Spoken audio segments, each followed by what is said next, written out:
I am so pleased that we're joined today by Thomas Arnett, who not only is a brilliant researcher, and I truly mean that, but is also one of my dear former colleagues and someone who I've really enjoyed working with over the years. I respect his perspective and intelligence. Before joining the Clayton Christensen Institute, where he's now a senior research fellow for the education practice, he worked as one of the pioneers of the blended learning program for Achievement First public charter schools. And he also did Teach for America for Kansas City Public Schools. Tom specializes at the Christensen Institute on all of the issues related to teachers and the role of the teachers in a world that is being disrupted by new models of teaching and learning. So we're really fortunate to have him here today. Tom, I believe you had a few things that maybe you were going to share with us, and then we can open it up for some questions. Yeah, let me, I am trying to find the button for sharing some slides. I've got some slides to show you all. And the button seems to have disappeared. It was here a second ago. Even if you can't, I know that what we want to hear from you about today is about how you have applied the jobs to be done lens to the idea of what jobs might teachers be doing in their lives and trying to fulfill that would cause them to want to jump aboard the train of innovating their teaching and learning models. And all of the facilitators on this call are pretty familiar with jobs to be done. They've read Blended, they're familiar with the milkshake story and the idea that students aren't necessarily motivated to show up and learn, but they are motivated to have fun with friends and to have daily progress. And those are jobs that students are innately doing, and that to the extent that we can tap into those innate motivations and design learning programs that leverage those innate motivations, we're more likely to design programs where they're engaged and motivated in the classroom. And I'm fascinated by the idea that you've taken that same theory of jobs to be done and applied it to teachers and thought about why on earth would a teacher want to innovate?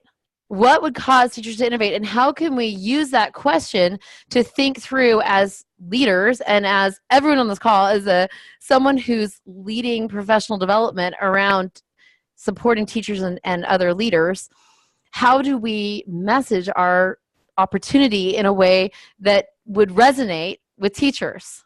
So even if you don't have slides, I want to hear, what are some of the things you found in that research? Yeah, awesome. That's a great lead-in. Thank you, Heather. So I think to cut, since people are familiar with jobs, we'll jump right to the chase and say, we started on this research because we were curious, why is it that so many education programs fail or fail to scale?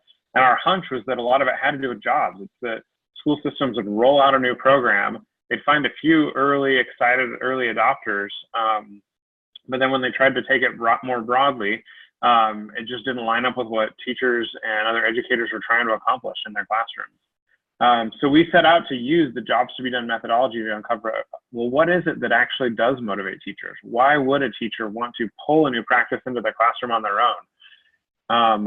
So interestingly, one thing important to understand about jobs is that jobs are the progress that someone desires plus the context they're in. That's a really important piece. So in our research, we tried to uncover not just what is it teachers are trying to accomplish, but what are these other factors that push or pull them toward making progress, or what are habits and anxieties that hold them back? And you'll see these ideas surface in some of the jobs that we uncovered. But I'll say our number one finding from all this, when we asked what are the jobs teachers are trying to accomplish, is we confirmed our hypothesis. So what we call job 4, the last job on our list, but the first one I want to highlight, was a job that we call Help Me to Not Fall Behind on Adopting My School's New Initiative. So in other words, there were a lot of teachers that when the new initiative came down from the top, from their school leaders or district leaders, they looked at it and they said, this doesn't really help me with anything I am trying to do. But I don't want to stand out. I don't want to look like the stick in the mud, the one that doesn't go along with what our district has got everyone excited about. So I guess I'll do this. If it's blended learning, I guess I'll pull the laptop card into my classroom and check the box twice a week that we did this thing. But there really wasn't a lot of enthusiasm for it. And that's where the problem lies, is that if this job is the job that is motivating teachers, they're not thinking about, how do I make this work for me and my students? How do I adapt it? How do I adjust it so that it can really be effective. They're just saying, how do I make sure that that box on my evaluation sheet is checked, and that's all. And so our number one recommendation is if your initiative is pushing teachers into this job, that's not a great thing. And so what you need to do is then understand some of these other jobs and draw teachers into the program through some of the other jobs that we identified. So I'll put those other jobs. I didn't realize that was your number one, Tom. I didn't realize that was the number one reason that teachers are jumping aboard, is just so that they don't fall behind, so they don't feel foolish for not being on board. Well, I don't want to say number one as in it was the most common, Okay. but it was the number one that stands out on our list that confirms, like, why is it that so many things fail, is because many teachers are drawn into that job. Got it. Okay. Yeah. The good news is that some of these other jobs were actually pretty prevalent among many of our teachers, the teachers we interviewed. So job number one was help me to lead the way in improving my school. Job number two is help me to engage and challenge more of my students in a way that's manageable. And then job number three was to help me replace a broken instructional model so I can reach each and every one of my students. And so what we found is that you can actually look at these three jobs and draw teachers into a new program through one of these jobs, and then all of a sudden adopting that program becomes something natural and organic for them. It's something that they want to do, not something they're doing because they feel compelled to do it. So to get into a little bit of the details of what do you do now, if you understand these jobs, what do you do to help align your program with these jobs so that teachers are intrinsically motivated? There's basically two domains that you can look at. One is you can make sure that your program fulfills a relevant job for your teachers, or number two is to make the job relevant for teachers. So I want to talk especially about this first one. How do you make a job relevant for teachers? Well, it varies depending on the job those teachers have. So if we look at job number one, the keys to fulfilling this job are, first off, invite teachers to help and lead the way with the initiative. These are often teachers who would be looking to step up as a curriculum coach or as a teacher on special assignments. And so giving them the initiative to lead the role to help lead the initiative is a big part of fulfilling this job. Another thing though is that these teachers, they take pride in their expertise as teachers. So giving them the leeway to try the ideas that they've been thinking about for experimenting with and helping them shape the direction of the initiative is really key. Another big thing is that these teachers need to see how this initiative is going to help with overall school improvement, because they want to be leaders, and that means they don't want to just go experiment in their own corner of the world. They want to be a part of something bigger that helps to improve their schools. And so they need to see, how do these new practices translate into overall school improvement? And in particular, how can they see these practices building on what their colleagues are already doing so that they can easily explain and help develop and translate these practices into the classrooms of their colleagues as well, and help to work with their colleagues. So that's job number one. Job number two, a big distinction here is that these are not teachers who are looking to stand out and become leaders. These are just teachers that care a lot about their particular classroom, their particular students. And so for them, they're already doing a lot of things that work, and they're looking for, how can you help build on what I'm already doing? They know that any given year, in any given class, there's always a few lessons that don't quite land, or a few students that are sitting in the back of the room slipping through the cracks, that aren't engaged. And so overall, class is going well, but they're looking for, how can I fix these few lessons, or how can I engage these few students? And they're looking for resources that'll help them do that. And so for them, the new program or initiative is really competing against all the other things that they hear from colleagues, or ideas they hear from colleagues, or that they hear at a conference, or that they read in a book, all these other things that could potentially help them to engage more of their students. The key for fulfilling their job then is to give them things that are practical ways to engage those students, but that are also very manageable. In other words, they're not ready to throw out everything they've done in the past. They want to see, how can this be something that can build on what I'm already doing, and just help me to be more effective in the things I'm already taking on. Now, our third job is distinct from the other two I mentioned in some important ways. But first, one way in which it's similar is that these teachers, like teachers with job number two, they care a lot about their students, and they're trying to figure out, how do I reach more of my students? How do I engage more of my students? But the big difference between job number two and job number three is an important set of circumstances. For job number 2 teachers, overall, it feels like teaching and learning is working. They're just looking for incremental ways to improve. For job number 3, these teachers are in circumstances where teaching and learning feels broken. Whether that's because they've had multiple years now where classroom management has just become more and more challenging because of changes in their student population, or maybe there's, maybe they've reached a point where they realize that, we're getting by as a school, but my students aren't really succeeding. They're getting passing grades, but they're not really set up for life beyond school. But for whatever reason, these teachers have come to the realization on their own that the way they've taught in the past isn't working. And so they're often in a place where they're saying, don't give me just some other new set of best practices, because I've tried all those things before and they don't address these bigger issues I'm trying to solve. So for these teachers, it's really about how can I try something totally different that will transform teaching and learning for me and help me to actually reach my students in ways that I just don't seem to be able to do with the current instructional model. So Tom, can I ask you, is it only these teachers then that you think would want to pioneer one of the more disruptive models of blended learning? Or do you think any of the other categories would?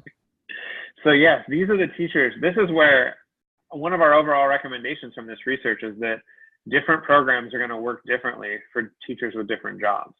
So job number 2 teachers, they don't want a more disruptive model. They want a more sustaining model, something that's just plug compatible with their existing approaches. Job 3 teachers are the ones that have that appetite for a more disruptive model. And so what we find is that different models are appealing or not appealing depending on which kind of job those teachers are trying to fulfill. And how about job 1 teachers, the teachers that are doing the job of, I want to lead the way? Are they more amenable to either type, either the more aggressive disruptive innovations or to the sustaining models? So job 1 teachers tend to favor more of the sustaining models. And the key reason why is that for job 1 teachers, their mindset for what's going to fulfill their job is very much tied up in job number 2, because they're looking around and saying, can this improve my school? And a big part of that question is, do I see my other colleagues taking this on board? And so if most of their colleagues are job 2 teachers, they're naturally going to be drawn to the things that fulfill the job of their colleagues. Tom, you win for the report that I've opened up the most number of times in the past year, because I'm constantly thinking about how do we help more people innovate, right? I'm always thinking about how do we get more people to want to do blended learning live? How do I help my facilitators have the marketing materials that they need? What will be interesting to everyone on this call? And it's caused me to rethink my marketing, to rethink my messaging, because we certainly don't want to lead the way with, let's do blended learning. Mm-hmm. Any of these other messages that you've posited here are more valuable than that. How is this helping you rethink your messaging at the Institute? Well, I think for us, one thing that we're really trying to answer for the field is that it seems like a lot of people in the field are oriented around, when they think about blended learning, they're trying to say, how do I find my early adopters? And then how do I get buy-in from the rest of the teachers at my school? And so first of all, they see early adopters as just a personality type. There's just some people that are more tech savvy, that are more innovative. And what this points out is that early adopters aren't necessarily they're not a personality type. They're people who have a certain job who then see the new program as a way to fulfill that job. So one of our counterintuitive insights is that really anybody will become an early adopter if you nail their job, if you uncover what is it they're trying to accomplish, and then offer something that helps them with what they're already trying to accomplish. But the other thing around buy-in is that lots of times we focus on buy-in just coming from how well do we advertise this? How well do we pitch it to people? How well do we talk about the benefits in a way that gets them hyped up? And Jobs shows that adoption, I'm going to go to that diagram I showed earlier. If we look at Jobs, there's these 4 different factors that move people toward adoption. The poll, the one on there in the top right, is this piece of marketing. It's how do you convince people that this is great and new and exciting? But there's these other 3 factors that can also be valuable. So push, those are the circumstances in their lives that lead them to think, I should try something different because what I'm doing doesn't work. So sometimes you can, an early step to move people towards adoption before you get to advertising a new program is helping them come to their own realization that, hey, our traditional methods of teaching and learning just aren't working. Whether that's helping them see students aren't succeeding after they graduate, or maybe it's just helping them see that, we're doing lots of things, but we still have big achievement gaps. When they come to that realization on their own, that whets that appetite for trying something new. But then other key pieces too is addressing what we call the habits and the anxieties. So habits are all the things teachers do in the past that keep them operating in the same mode, because often it makes more sense to go with what's tried and true, even if it's not perfect, than to try something radically different. So that's just, those habits create a barrier. So one thing we saw with a lot of the teachers that had made a switch was that there was something in their lives that made a lot of their habits in the past irrelevant. So for example, a lot of the teachers we interviewed that had adopted blended learning had also recently changed grade levels or changed schools. And those changes made it so that they couldn't just fall back on, I'm just going to do things the way I've always done. Now, we don't want to recommend changing people's circumstances just for the sake of changing their circumstances, but I think people can be opportunistic about, like, a teacher who's most likely to have an appetite for blended learning is one who maybe has made one of those changes recently. And then the last piece here around anxieties. Lots of teachers have anxieties about trying something new because there's just so much on the line. We're talking about kids, kids' futures. And there's also big consequences to pay if you try something that doesn't work, in terms of, losing control of your classroom, losing the confidence of your students and your parents and your administrators. And so often a big piece of helping people make a shift is addressing those anxieties so that they're not as worried about what are the risks I'm taking here. So we saw some things that seemed really key was, number one up front, like having good professional development. So teachers knew not only why what they were going to do was exciting, but they actually had some skills on how am I going to implement this.